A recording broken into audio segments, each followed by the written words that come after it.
Okay, so our 4 week series or 4 part series, our next 4 part series, I should say, is going to be about streetcars that predate our iconic Archer streetcars. You say New Orleans streetcar, and you think of the green streetcars that run on St. Charles, or the red streetcars that are essentially the same design that run on Canal and Riverfront and on Rampart Street.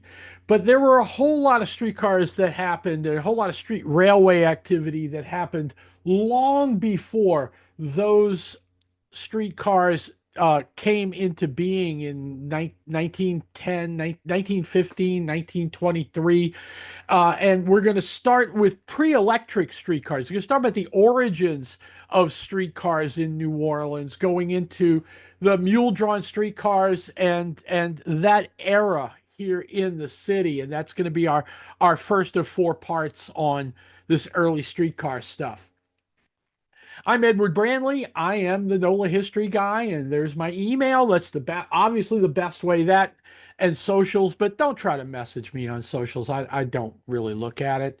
Email's always best way to get a hold of me if you have a question, want me to see if I can help you with something. More than happy to give it a shot. Here we go. Let's talk about pre-electric streetcars. Now, pre-electric streetcars operated for over 50 years in New Orleans. Now, this is a shot from the early 1880s. And it's important for a couple of things. First off, that pointy building on the right-hand side, that Gothic spire, that's Christ Episcopal Church.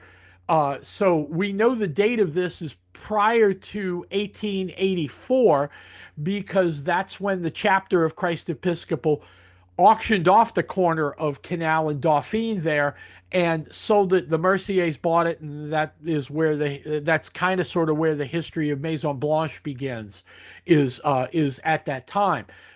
But what we see here is electric poles.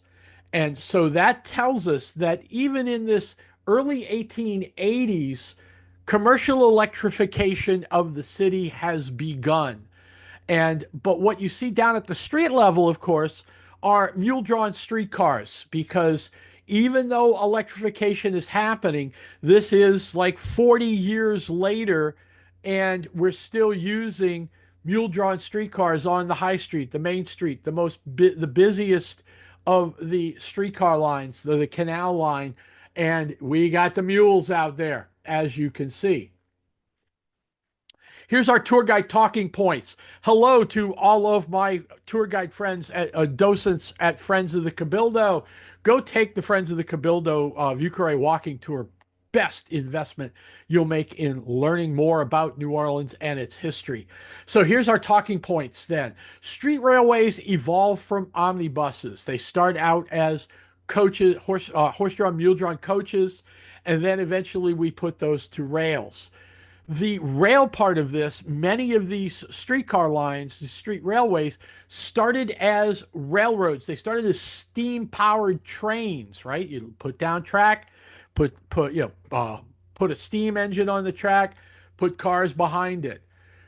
Steam trains are smoky, noisy, dirty, and the more residents that filled up the area, the more people complained about the steam operation and steam railroads. So that to offer the service, the operators of steam trains, particularly the Carrollton line, had to switch to animal drawn propulsion, specifically mule drawn streetcars. Now, mules were always better than horses for working in New Orleans. Your omnibuses, the coaches, they weren't horse drawn, they were mule drawn as well, because mules were much tougher working animals. They could work in the New Orleans heat and handle the New Orleans heat. You'd kill a horse working it all day long in our heat and humidity. The New Orleans and Carrollton Railroad was originally a steam railroad operation. It switches to mule power in the 1840s because people complained about the noise and the smoke and everything else of the steam locomotives. They ran mule-drawn streetcars for a good 20 years, and then the New Orleans City Railroad Company decides to take a number of omnibus operations and turn those into street railway. So instead of using those coaches with wagon wheels, we just in the street, we now see streetcars on tracks and still mule drawn, but now street railway at that point. The most common streetcar used in the mule drawn period was from the John Stevenson Car Company in New York. They were referred to as bobtail streetcars. So when you see that picture of a streetcar and the operator's holding the reins to the mule and he's in that rounded end, that's a bobtail streetcar. We'll get into that.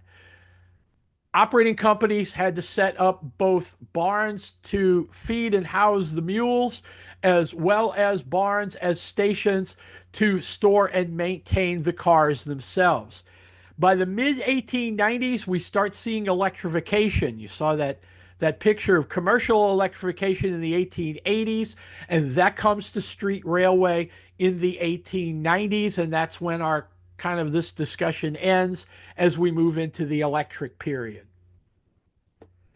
So let's talk about the origins of streetcars in New Orleans. And this starts with the omnibus. Omnibuses were the way to get around prior to street railways. The idea here, of course, horse and buggy was great if you had the means to own a horse, own a carriage to put behind the horse, and then either hire a coachman or own an enslaved coachman to get you from point A to point B.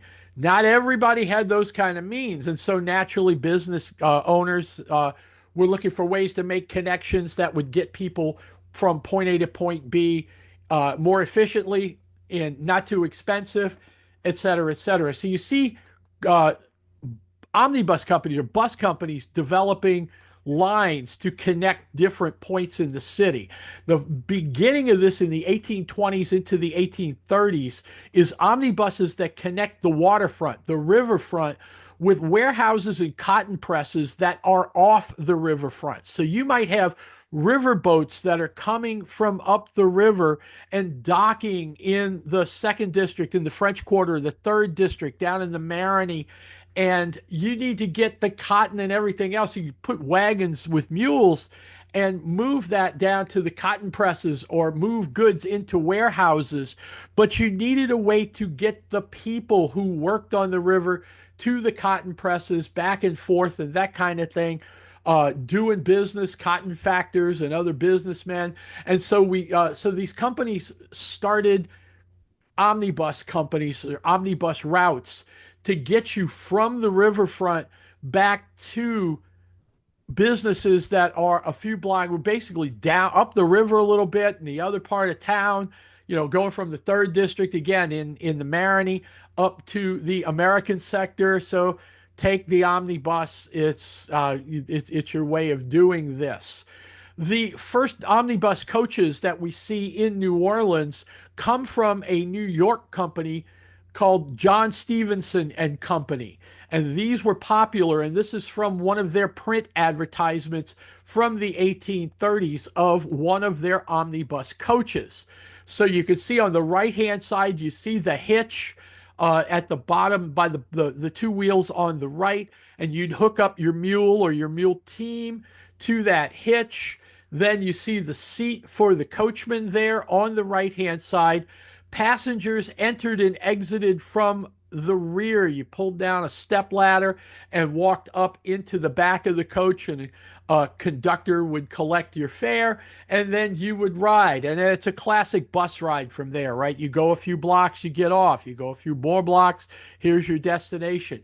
You ride to the end of the line, down like to a cotton press, back with, up where Walmart is now on Chapatula Street, something like that. That's your longer connection, that kind of thing. So it originally starts as this business to business kind of connection. But by the 1850s, you're starting to see other parts of the city looking for connections as residential areas develop. In the Marigny, you see, the Mandeville de Marigny subdivides his plantation. You see subdivisions of plantations going uptown, up into the city of Carrollton.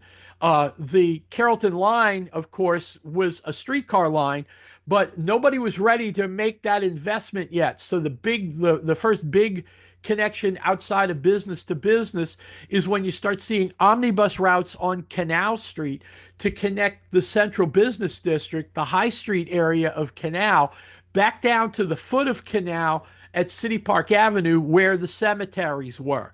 So the cemeteries line was really was had its origins in these omnibus lines. Now, the idea here is these coaches, they were good, they were solid. The operators liked them. They did what they needed to do. But the problem here was that just like a bus today on the street, you're competing for space on the street with other traffic. Now, these days that's automobiles, but of course back in the day, you had horse and buggy, individuals on a single horse. You had wagons, mule-drawn wagons, horse-drawn wagons pulling goods and cargo and everything else up and down Canal Street. That was starting to get to be a pain, and that's when the businessmen are like, we need to find a way to make this more efficient. So that's when we start seeing the move to street railway. Now, before we get there, though, there's already railroad operations obviously before the 1850s in New Orleans. The omnibuses, of course, we saw omnibuses start in the 1820s, where you could take one of these coach buses, basically take, horse and buggy, if you will, out to the city of Carrollton, which is now the River Bend uptown. Think, Camellia Grill and Louisiana Pizza Kitchen and the old Carrollton Courthouse up there. All of that area that was actually a city. So the investors in both areas said, all right, let's use this railroad stuff and let's build a railroad between New Orleans and Carrollton, two separate cities. So the idea was to connect downtown, to connect the CBD at Baronne and Poydras with the Carrollton Courthouse, which is there in what is now Riverbend. Now, at the time, this is the early 1830s. They're planning and talking about this. Carrollton was a separate city in Jefferson Parish. Now, Jefferson Parish, actually, that's a whole nother story of how this develops. But Jefferson Parish runs all the way up into what is now the Garden District. And little by little, over time, as the plantation owners subdivide and close the plantation and subdivide into residential property, the city of New Orleans Parish, starts annexing this area. So they're shrinking Jefferson Parish. But the seat of the parish was Carrollton at this time. And eventually even that gets annexed into Orleans Parish. So this is a railroad. It's connecting, it's in that way an intra-city rail or intra-urban railroad that is a steam train that connects downtown New Orleans with the Carrollton Courthouse and the city of Carrollton. So this starts operation. We date the St. Charles streetcar to 1835 when the steam train operation for New Orleans and Carrollton begins. Here's a bigger picture of that illustration. This is the old Carrollton Hotel, which is now the Riverbend area of the city, where the St. Charles streetcar, St. Charles Avenue, is coming to an end on the uptown side, and the streetcar tracks curve onto South Carrollton, which are going outbound. And the streetcar, goes all the way to Claiborne now, but the Carrollton Railroad, this New Orleans and Carrollton Railroad, came to an end here at Riverbend. So basically, it's like you're taking a train to Camellia Grill kind of thing here. Or more importantly, you're taking a train to the Carrollton Hotel and the courthouse to do business in Jefferson Parish, that kind of thing. You can see on the left-hand side there, that is an early 1830s steam engine that you have railroad, small railroad coaches connected to. At this time, you had passenger coaches as well as freight coaches, because you'd have the farmers coming from further out in Jefferson Parish, all the way out to Little Farms. You had the farmers that were bringing in crops. They'd bring them here now to the station, the railroad station in the Riverbend by the Carrollton Hotel, load your crop onto the streetcar, and then you could bring that into town to the public markets. The other end of the New Orleans and Carrollton Railroad was the downtown or the CBD end. So CBD to uptown, uptown back to the CBD. We're talking about steam trains. They need to pull into a station and turn it around and then send it back out. So the New Orleans and Carrollton Railroad built a train station. They built a railroad station at the corner of Poydras and Barone. And here's a blueprint layout, plan book layout of that station. And it's really just a train shed. That's all you needed, right? Just a cover so people could get in. The farmers could get their crops off and take them up the street, load that onto wagons and get it up to the Poydras market. If you didn't make a stop already for the magazine market or something like that. And so this is where the line ran. It didn't run all the way to Canal Street yet because you had businesses and offices in the American sector and restaurants and hotels. They didn't want that smoky steam train going through there. So you cut it off on Poydras, which is kind of a little further out at this point, and then you walked or schlepped in to there. Eventually, we see the street railway go down from here. It's like it goes down Nyack, which becomes St. Charles, and then ends up at a turntable at Canal and Barone. So this is a less impact area, and the streetcar here, the streetcar or the street rail, I should say. So the steam railroad then runs now from this station at Poydras and Barone back out to the Riverbend and then back into town. This starts in 1835. By the early 1840s, 41 or so, the uptown area is expanding. People are buying homes, building houses. We're starting to see the Garden District mansions come up and everything else. That smoky, noisy steam train was generating too many complaints, and residents and property owners are threatening to go to the city council and have all this shut down. So the New Orleans and Carrollton Railroad makes the business decision to drop the steam train operation and switch to true street railway. Now they have their tracks all laid down, so now what they need to do is switch from steam railroad to streetcars. The streetcars, of course, are mule powered in New Orleans. So starting in the early 1840s, the New Orleans and Carrollton Railroad looks at various models of streetcars. Now, they already had success with the John Stephenson Company omnibus carriages.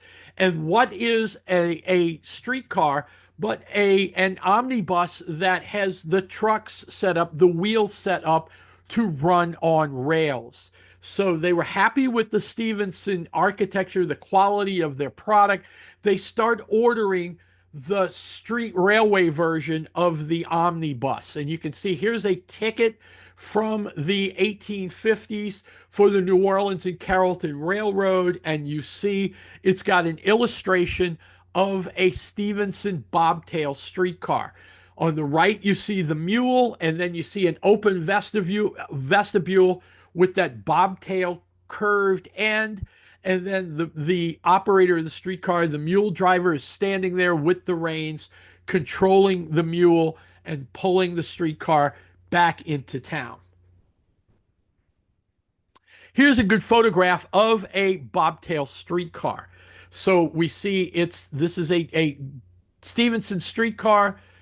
You can see now you could get a much better shot, obviously, than that grainy illustration. You can see there, that's the vestibule on the right-hand side where that's where the mule would be hitched to that right bobtail vestibule. That crank you see there is a brake for the streetcar, so that if an animal went wild or bolted or something like that, then the operator could release the hitch, let the mule go, let the reins go, and then turn that brake handle to stop the streetcar so that you didn't injure anybody, any of the passengers. The streetcar itself, covered roof. The It's a narrow gauge. It's a smaller gauge streetcar at this time to match the railroad. It's not a comfortable ride. This thing is rocky and bumpy, but it got people from point A to point B. So the operator is on that right hand side. The passengers entered and exited just like on the omnibus from the rear of the car, which is on the left hand side here. And a conductor, again, would be there to take your fare. A little bit larger, could handle more people than the omnibus, would move better, obviously, because it's on rails, less traffic, and the mule could keep going. The lettering on the streetcar, you'll see it's got two things here. It's telling us that this is a later incarnation of the mule drawn of the bobtails, because it says St. Charles Avenue. It's still the Baronne Street and Carrollton line. It's the Carrollton streetcar in that sense, just like the Carrollton Railroad. But it's Baronne Street and Carrollton via St. Charles Avenue. Now, the street wasn't always named St. Charles Avenue. We'll do a pod on the history of the line itself, but it was originally Naiad Street. And so this is a little bit later incarnation of the streetcar. Note the letters down at the bottom. That's an abbreviation of the operating company.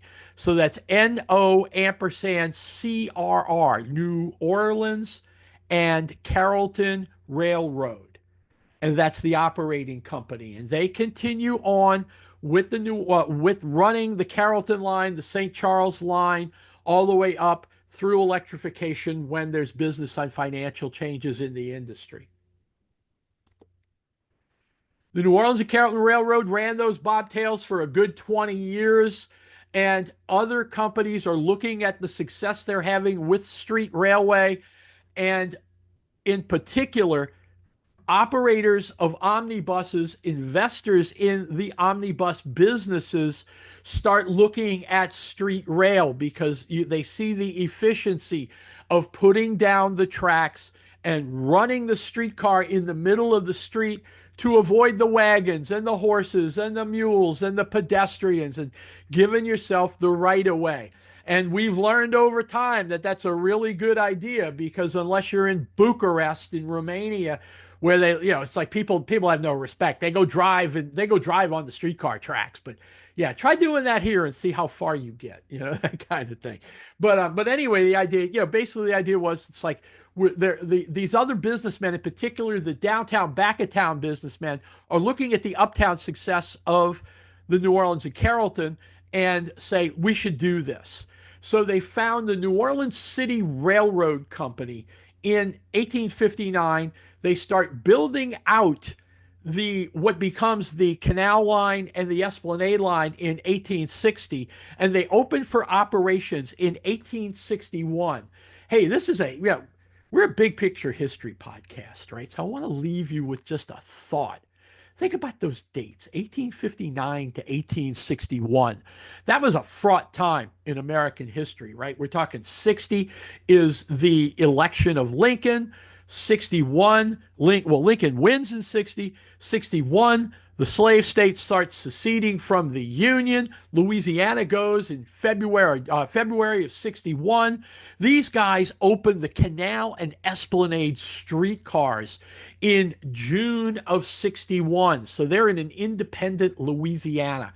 Just keep that in the back of your head, that these guys are ponying up some money in what turns out to be what we would now look back on and say, this is a fraught time. This is a dodgy time to be spending a ton of money. Well, knock on wood, it worked out for them, that's for sure.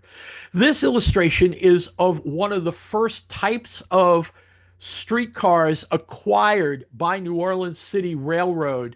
It's from a company called Eaton Gilbert, and it's what they called their first class city car. And the idea is a mule-drawn car or an animal-drawn car. It is the same on both ends. So it's a double-ended car like what we're used to with our streetcars, where you could take the mule, unhitch the mule from, you hit the end of the line on the left, let's say, you unhitch the mule, you walk him around to the other side and rehitch him and go from there. That turned out to be not as practical because it's like you want the mule to be calm and stable and not, not bolting or anything. So you leave him hitched up and just, find a way to turn the car with him in it. We'll talk about that again with the bobtail in a moment. So these are the first cars, but again, the New Orleans City Railroad Company sees the success of the Stevenson car, the bobtail car, and they switch pretty quickly. Shout out to George Friedman for digging up. He's got this illustration in Appendix 3 of his really, really fantastic history of the Canal Streetcar line, which I never would have been able to do my book without that kind of a resource. Just thank you, sir, again, for all of that wonderful work. Downtown bobtail. Look familiar? Doesn't look that much different from the uptown bobtail. There you can see the open vestibule, the hand crank for the brake. You see the hitch better here, where you hitched up the mule, and then the operator would get into the bobtail, grab the reins, and we'd go to work. The laddering, of course, is different because it's a different operating company. Look at the bottom first here, right above the truck, and you see it says NOCRR. Now, the other one said NO ampersand CRR. All right, am I getting nerdy? Yes. Is it different? Yes, because that was New Orleans and Carrollton. This is New Orleans City Railroad Company. The route sign here isn't Barone to the city of Carrollton or Barone out to Riverbend. This says Esplanade Street and Bayou Bridge. So the first two operating lines that the New Orleans City Railroad Company opened were the Canal Line, which ran from the streetcar barn at North White back to the river. They later expanded that real quick within a couple of months to within a month and a half, I think, to run all the way to the cemeteries. And then the Esplanade Line, which would start in the French Quarter and then go out to Bayou St. John. The company expanded operations, running down Britannia, running down Magazine. The original line that ran along what is now Decatur Street into the French Market later becomes the St. Claude line. The Bayou Bridge line separates from Esplanade. It's called Esplanade and Bayou Bridge because the original Esplanade line ran down to Bayou St. John, and then the Bayou Bridge is the Magnolia Bridge, not the one you drive over now. That's there right there across the street from the Art Museum. But this is the Magnolia Bridge, the Blue Bridge that crosses over, and it's right next to Cabrini High School. We'll get into the detail. I got a map. You'll see it better there. And then, of course, the two barracks lines cutting through the French Quarter to the back of town, Decatur, Front Street, back to the slaughterhouse, coming up into Araby, and then Levy and Barracks connecting back to Canal Street. Here's a bit more of a fanciful illustration of the bobtails on the canal line on Canal Street. This is from the 1870s. It's the cover of a sheet music folder for a song that was called the New Orleans City Railroad Car Song. And it was called the Car Song. And I wish I had the lyrics to it. See if we can find those somewhere.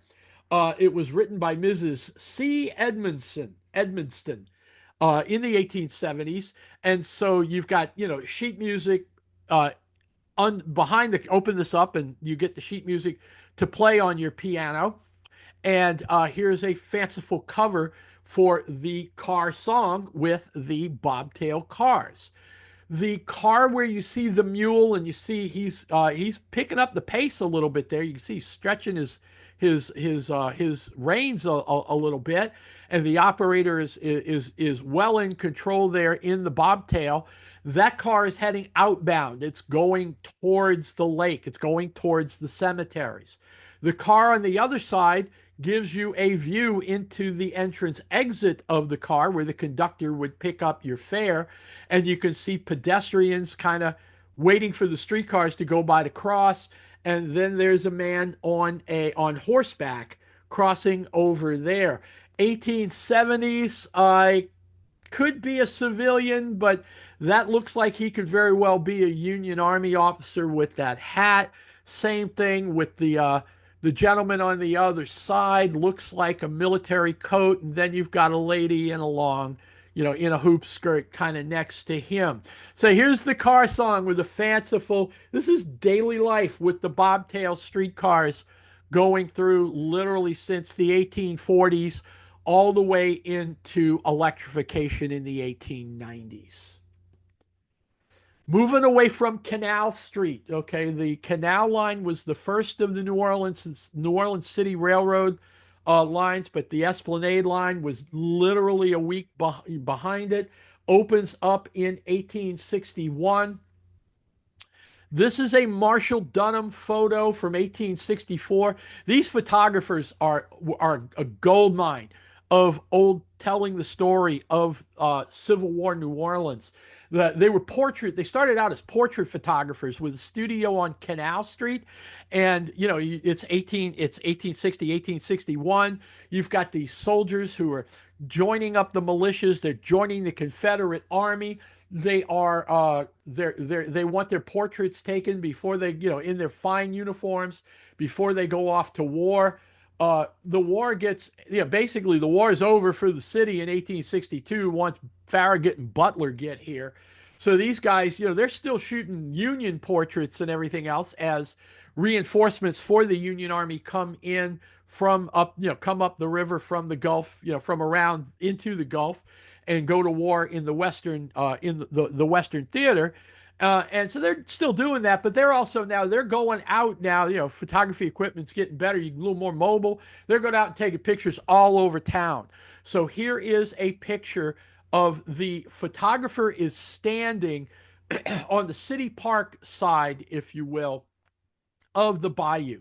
So visualize this. We'll show it on the map in a little bit, but visualize you've got the art museum on the western side of the bayou, and then the bayou makes that big curve, right? So it's going from the lake to here. It makes a big curve to then go inward a little bit more, and this photographer is across the bayou from Moss Street, and then behind those buildings is Esplanade Avenue. So he's standing there and he's taking a picture of what is the Bayou Bridge. Now you see there's a smokestack there on the right, and that's a steam turbine to turn the bridge to allow allow boat traffic to travel on the bayou. And you see the arch there, where the control piece for the bridge where it turns. That's the Bayou Bridge. Now the Bayou Bridge, basically, this is where the Magnolia Bridge is now. It was rebuilt several times. It no longer was a drawbridge after time, and is now that little walk pedestrian bridge that if you were to walk up to the bridge on this side and walk across, when you got to the other side, you'd be at Cabrini High School and Holy Rosary Church now. There's a bobtail streetcar there on the left-hand side in a very early incarnation of the New Orleans City Railway streetcar barn, mule barn for the Esplanade line. So this was called the Esplanade line, or the Esplanade and Bayou Bridge line, because the streetcars went down Esplanade, they went to Moss, they didn't cross the bayou, they curved around, went into the barn, and then came back up the side street, where they then rejoined Esplanade Avenue for the inbound run to the river, or to the Mint. Here's a bit of a zoomed in, a little bit grainy. Sorry about that, but I kind of tried to sharpen this up a little bit. You can see it's one of these bobtail streetcars that we've got much nicer photos of. And he's made the turn off of Esplanade onto Moss. He's curved around the bayou, and now he's going to make a left turn again to rejoin Esplanade Avenue. This is how things ran. So this is 1864. These lines electrified in 1895. So this is basically 30 years of these bobtail streetcars servicing the neighborhood. The streetcar would take you from downtown to here. You could get off the streetcar here at Bayou Bridge, and if you lived, it was mostly still kind of farms and everything on the other side, on the city park side, if you will, of the bayou at this point, but you could get off the streetcar, cross over the Bayou Bridge, what's now the Magnolia Bridge, and this was your connection into town. Eventually, as that side of town grew out, you then saw other lines connecting the other side of the bayou where the photographer's standing with the rest of town. So the Stevenson bobtails are this is the go-to. Once once New Orleans City Railroad decided, well, the Carrollton line had decided on them much earlier. Now the New Orleans City Railroad Company is using the bobtails. They are our go-to, but that doesn't mean they didn't mess around with other ideas over time before electrification.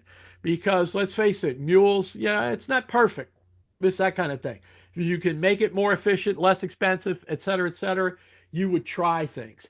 This is the wildest one, and I just love it because it's what's called the walking beam streetcar. It starts, what propels the streetcar is that goofy wheel on the right hand side. And you see, it looks like, you know what it reminds me of? It reminds me of Tinker Toys, right? Where you've got the hub in the middle and you plugged in the rods, and then you could put something on the end of the rod. Well, the end of the rod, those are like shoes.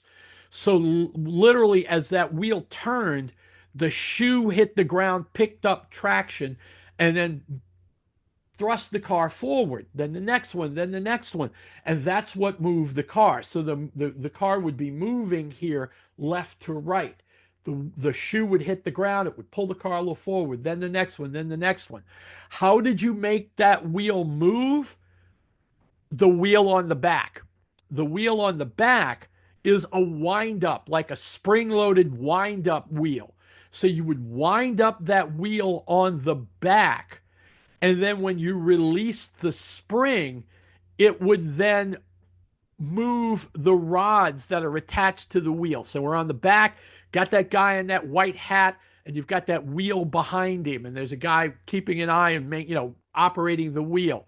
So he's operating the wheel, and and what's happening is as that wheel starts to turn, it's a piston. It moves those two vertical rods up and down, and those rods are attached to the walking beam, the pair of walking beams, I should say, above the streetcar.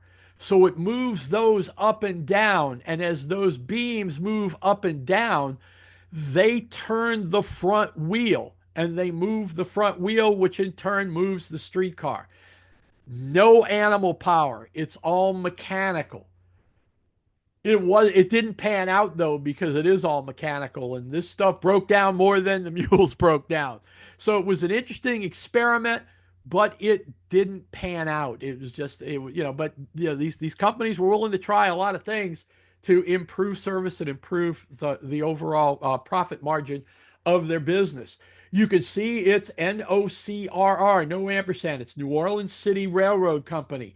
And if that didn't give it away, the name of the line would, because you see it's not uptown. It's Bayou Bridge and City Park. So it starts on that other side from Esplanade of the Bayou at what's now the Magnolia Bridge, and that's the City Park end of it.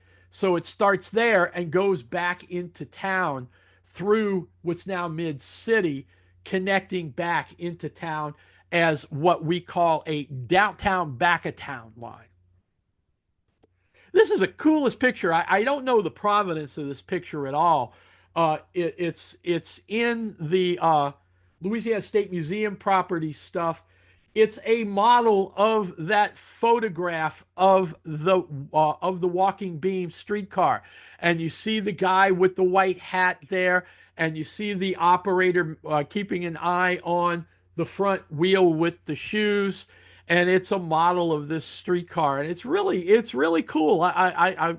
If you know more about the provenance of this photo, or you know more about the story of who constructed this model, I'd love to know. We'll do a whole blog. Hey, shoot, we might do a whole nother podcast just on the model and the Bayou Bridge line.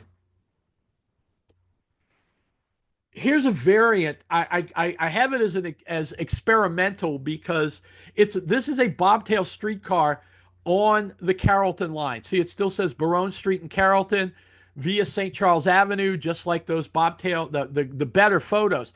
This is awful grainy because it comes from an advertisement. It's a double-decker Stevenson bobtail. That's what made it experimental. Was, these streetcars, even when you open up the windows, they get stuffy. We're hot, we're humid, it's gross, right? So if you could sit up on an upper deck, this is just like riding a double decker. It's like, well, not really like riding a London bus where you have a roof over you. Kind of have a roof here, it's a cover. This is more like riding a double decker hop on, hop off tour bus or something. It's got a bit of a roof in case it starts drizzling or something like that, but that's not much help during a thunderstorm where it's just going to blow right under that little shelter there. So this was a nice experiment, but it didn't, again, the double decker concept didn't pan out. The company just stuck with the classic, one deck, single deck bobtail streetcar. Propulsion at this time, all mule operated until into the late 1880s, 1890s. Uh, this is an ammonia propelled streetcar. So the idea is you took canisters of ammonia gas, which, if mixed properly, could be volatile. And you can see the canister there. I'm talking, this is a tank, right? This isn't like a nitrous canister for your little torch or something like that. This is that big, looks like a little furnace or something, but it's a chemical tank that's there in the streetcar. And the idea was that instead of the mule, you had this tank full of ammonia gas that was then released from the bottom. And so you have this volatile gas. Think shaking up a 2-liter bottle of a soft drink, and then when you open it, the gas expands. And if you channel that right, you could use that to propel the car. Think more along the lines in terms of volatility, I should say. Think more along the lines of putting Mentos in a Diet Coke 2-liter, right? If you set it all up right and channel it, and you could move the streetcar. It turned out you had to change the ammonia tank too often, and so the financial of it was, this is a nice idea, but back to the mules. The illustrator here is the artist Albert Woad. That's actually an A, so it's Waud. Woad and his brother were illustrators. They worked for the illustrated newspapers like Frank Leslie's and Harper's and these kinds of publications. And the brothers spent a good bit of time down here in New Orleans. New Orleans was a target-rich environment for all of this news stuff, right? So Woad was actually down here then in the late 1880s, early 1890s. I like to think that the gentleman in the bottom in the white suit with the white hat, I like to think that there's no documentation of this, but given in particular PGT Beauregard's involvement with the railroad, with the New Orleans and Carrollton Railroad and various railroad operations in the later part of his life. He comes back from the war. He starts getting into businesses. It's the old distinguished war veteran, becomes businessman, lends clout and credibility. Now, the thing is, it's dated 1891, so Gus had passed by then. But I like to think that that Woad modeled his businessman here on an earlier, on an older Gus Beauregard, in his summer suit, everything else. The black woman holding a child, maybe just walking across after the streetcar passed, perhaps. She, obviously, if this is 1891, she is no longer enslaved, or she's the child of an enslaved person who has been, either she was freed or her parents were freed via the 13th Amendment. but she's still in a domestic role in the city in the 1890s.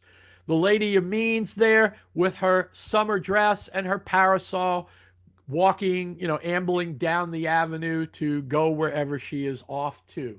Again, this was an experimental car. They were throwing things at anything to see if it would stick. What stuck was electricity, but that was still a few years away. Facilities for these streetcars. Here's the here again. This is a blow up now, a bigger portrait, a bigger picture of the plan book for the Baronne and Poydras Street station. Uh, this is likely a plan book plan, an architectural illustration for what the building looked like when it went for sale after it was closed down. So this is how it operated in the 1830s. After the railroad switches to mule power, it's no longer necessary. Let's sell off the property into, that way others, somebody, an interested buyer in the Poydras Market corridor could then put that ground to use. As you know, Baronne and Poydras is this is where we start getting into the beginning of the Poydras Market corridor, which now that's, Baronne to O'Keefe to Rampart, into the Dome and Claiborne Avenue. Just that's some very valuable and attractive business property, even all the way back then. Fast forward a little bit, that's 1840s. Now we're into 1880s. Here's a map of St. Charles and Napoleon. Now, once the New Orleans and Carrollton Railroad, once the Carrollton line switched from steam railroad to street railway with mule-drawn streetcars, they didn't need that train station at one end. So the railroad operator acquired property, kind of splitting the difference between the CBD and Carrollton. So they buy up a couple of city blocks at St. Charles and Napoleon. And that's what we're seeing here is the Robinson Atlas. This is insurance maps from 1883 of uptown New Orleans. Now the plate, if you call it up online, look at the scan. I've rotated it 90 degrees clockwise to make it look more like the way you would look at a map of New Orleans, and that's where St. Charles is east-west. So where it says AVE there, down in right toward the middle of the map, and where the label is, you'll see that's St. Charles Avenue, and so you see the two-track line for the streetcar. Then you see Napoleon Avenue there, and you see two tracks splitting off of Napoleon going toward the river. And that's going to connect with the New Orleans City Railroad, Britannia line and Magazine line, and some of the other uptown connector lines that worked into the dockyard, into the wharf area on the riverfront. So now we've got those two city blocks that are between Napoleon and Berlin Street. Berlin Street, of course, in World War I becomes General Pershing because Berlin were the bad guys in World War I. Why was it Berlin in the first place? Look at the names of the streets. You've got Napoleon. That's, of course, Bonaparte. Then you've got Berlin, Milan, Marengo. Out of frame, out of the map here, you've got Constantinople. On the other side, you've got Jena Street, Jena, and then Austerlitz Street. These are all streets named in honor of Napoleon's major victories. And Napoleon defeated the Russian and Prussian armies on the way to Berlin and took over the capital of the Kingdom of Prussia, which is Berlin. The name changed, interesting aside, but here in 1883, it's still Berlin Street. So the railroad buys the city block on the lake side of Napoleon, between Napoleon and Berlin, and then they buy the city block on the riverside. The lake side there, you see, it's office buildings. It's all buildings and support stuff for the St. Charles streetcar line that later was sold off. With electrification, you didn't need all of this. The New Orleans Traction Company sold this off in the 1890s and became a church. That church was then later sold. The Academy of the Sacred Heart Catholic Girls School acquired this, and this is now the location of their what they call their Mater campus, Mater, like in Mother campus, the big school down the street, of course. And this is their lower school, their K to 8 school here on the corner of Napoleon and St. Charles. The other side of the street, you'll see the two tracks in the middle come together in at this point. Remember, this is kind of halfway between downtown and Carrollton. That's a turn. That black dot is a turntable, so you could set the turntable to turn the streetcar around if you wanted to, change its direction, go the opposite direction, or just cross over, keep going into keep going into along the way uptown or downtown, or turn the streetcar into the barn there on the river side of the corner. So you see it says New Orleans and Carrollton Railroad, and that's the feeder tracks that go in. The modern day car barns, the Carrollton, the modern day current Carrollton station, current Canal station, old Arabella station where the Whole Foods is now. The Esplanade station. These all you went in the back and came out the front. This one had a turntable, so you would go in and out the front here.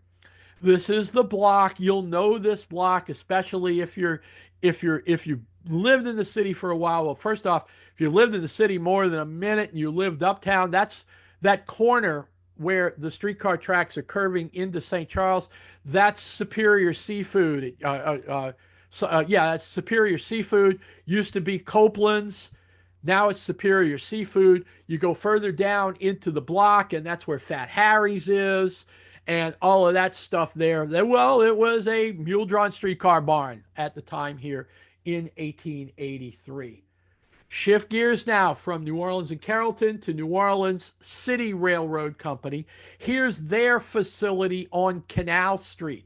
So they built this facility at Canal and North White, and this is where they started construction of the canal line. So this is looking, the top is lake bound, the bottom is river bound. So they started building the line here and then built from here down on this map towards the river. And that was the initial section, the initial segment of the canal streetcar line. The beyond White Street going down Dupree, Gayoso, etc., was built within, they'd already started on it. It's like as soon as they told people they were running just to White Street, they're like, yeah, but I want to go to the cemeteries. So naturally, they extended the line fairly quickly to make it run the entire length of Canal Street. Interesting kind of side note here is the car barn, as you can see there, and then that becomes the all electric canal station, which was closed, converted to buses that was converted to buses in 1964 when the Canal Street streetcars were discontinued and all we had was St. Charles.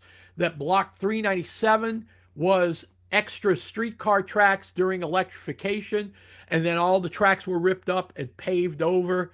And that was, well, originally it was a Nord baseball park, and then it was all paved over with it was streetcar tracks for outdoor streetcar storage, and then the tracks were ripped up, and it was all just a big parking lot, and that was used for buses. Now both of those blocks are the A. Philip Randolph bus facility, and what is now block 396 there, pointing back on Bienville, is when the streetcar line came back in 2004. They built the line in the back of the bus facility. So that's basically, how the streetcar comes in and out of there now. Back here to 1883, all the way back to the 1860s, there was steam operation on Canal Street from here back down to West End, because West End was an excursion railroad train. You took the streetcar from downtown, from Canal and Canal and Baronne, Canal and Rampart.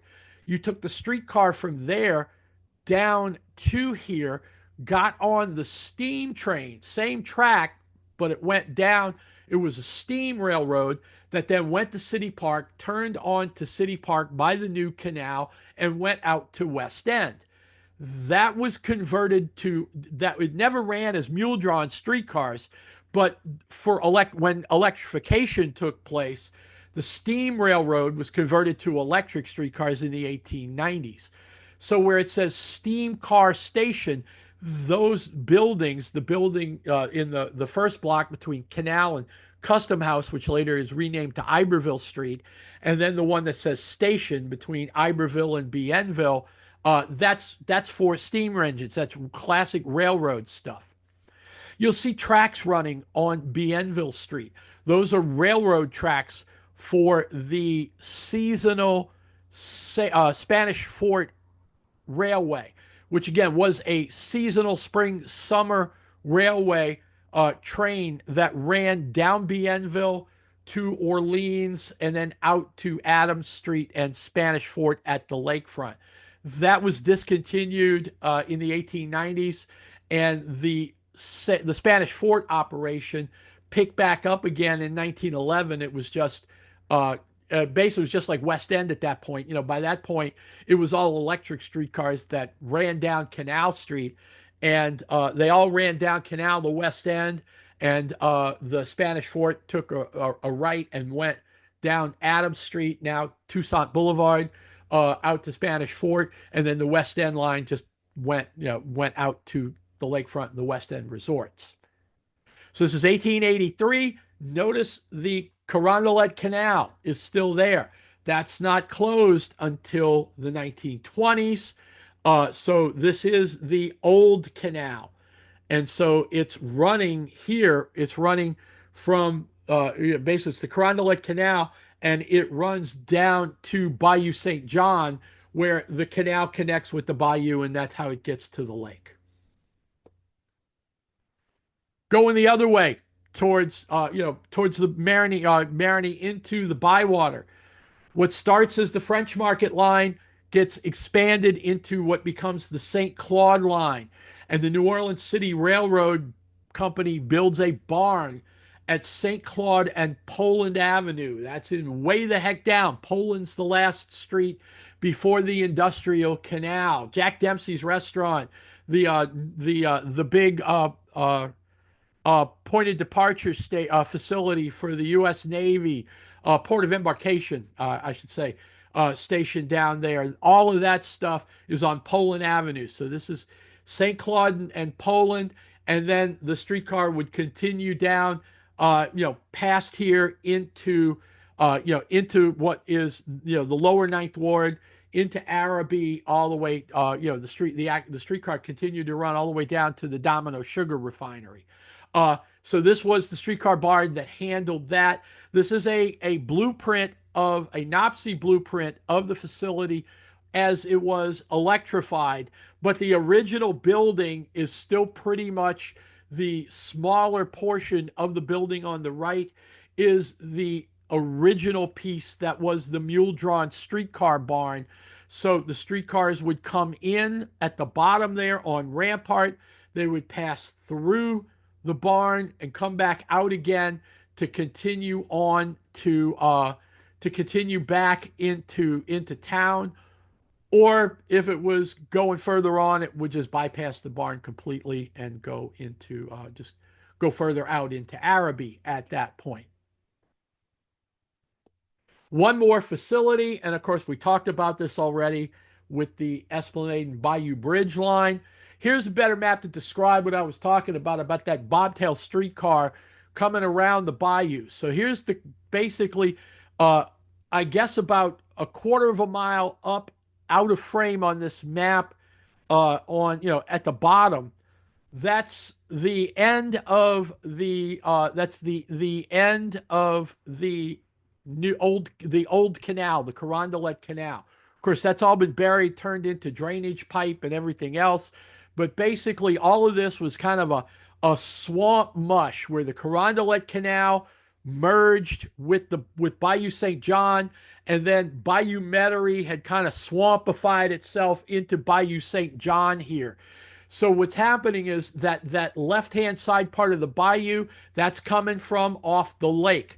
That bridge marker at the end of Esplanade, that's the bridge that you use these days. You get off, you're on Canal and Wisner, and you're there in front of the art museum, where Gus's equestrian monument sat for decades. That's on the left hand side of that little bridge. The streetcars, electric streetcars, came on City Park Avenue, crossed that bridge, and then went up onto Esplanade. The mule drawn streetcars hit the end here at Moss Street. They made that curve. They made that big left turn onto Moss, curved onto, continued on Moss, turned into the car barn, came out of the car barn, and then proceeded on. The streetcar track at Grand Route St. John, that's a different line that came up later after the Esplanade line, so it didn't use the Esplanade streetcar barn. Here's the zoom in just to refresh your memory. So just pop back so you can see where it says NO City RR, more or less in block 492. That's more or less where this streetcar is on the map. And here's that bobtail with the mule, and he's going to turn into the original streetcar barn. Somewhere along the line, this is the 1864 version of the barn. This was retooled, rebuilt into a different structure over time. It brings us to the end of an era for the mule-drawn streetcars, and we'll come to a photo from the early 1890s. Compare this with that photo from the 10 years earlier with the early 1880s. You see less complex electric poles 10 years earlier. You see now higher electric poles that support more wires because it's now 10 years further on with commercial electrification. All of these buildings wanted lights in their buildings. They wanted lights for advertising on their fronts, et cetera, et cetera. So you see commercial electrification is becoming a big deal, but it has not quite made it to street rail yet. So this is before 1890, or late 1894, 1895, when we see 1895 is when we start running electric wire above the streetcars and bring in the bobtails are retired, and we bring in the original single truck electric streetcars that we'll talk about next time. Greetings from New Orleans. And again, shout out to greetingstour.com, at greetingstour on Instagram. These folks went around the country and they painted murals that were homages to the old Greetings from postcard product line from the old Kirktype Publishing Company. Greetings from New Orleans, greetings from Bayonne, New Jersey, greetings from wherever. And they would go around, they'd find a wall where somebody give them permission to paint a big mural that, is an updated, more modern-y version of the old Greetings from streetcars. Greetingstour.com. I love them. I shout these people out, just give them some, even if you can't give them any, support in one way, like, give them some love. That's, just look at that. This is at Magazine and St. Joseph Street, Uptown. So this mural is actually on the old New Orleans City Railway Magazine Street bobtail line. A word from your sponsor. Buy my books, please. Brothers of Sacred Heart New Orleans, book about my school, Brother Martin High School, and its legacy schools, Aloysius and Coriezu. Been talking about bobtail streetcars. You'll learn a lot more about them in my book, New Orleans, the Canal Streetcar Line, which talks about the history of New Orleans City Railroads Company's canal line from 1861 to its discontinuance in 1964, and then the bus interregnum, if you will, of the till 2004, when the red streetcars bring streetcar operation back to Canal. It's my first book in 2004. Still very, very happy with it. Maison Blanche department stores. I used to work at MB. And it's the story of retail in one of the greatest store south, one of the biggest department stores on Canal Street. talking about expand, the here in the 900 block of Canal, that pointy church in the 1880s photograph where Christ Episcopal was. This is what it turned into after they sold it to the Merciers. The Merciers sold it to what becomes Maison Blanche department store. New Orleans jazz, starting with King Bolden, into the Creole Cats and Pops and King Oliver, into the Sicilians, into the big band area, the revival of traditional jazz, up to the modern cats into the 60s, 70s, Preservation Hall, and now the guys that are guys and ladies who are still doing and keeping jazz alive. Legendary Locals of New Orleans. See, it's a little bit different from the others. It's a different imprint, and it's essentially a who's who of prominent, interesting people in the 300-year, well, now 300 plus year history of New Orleans.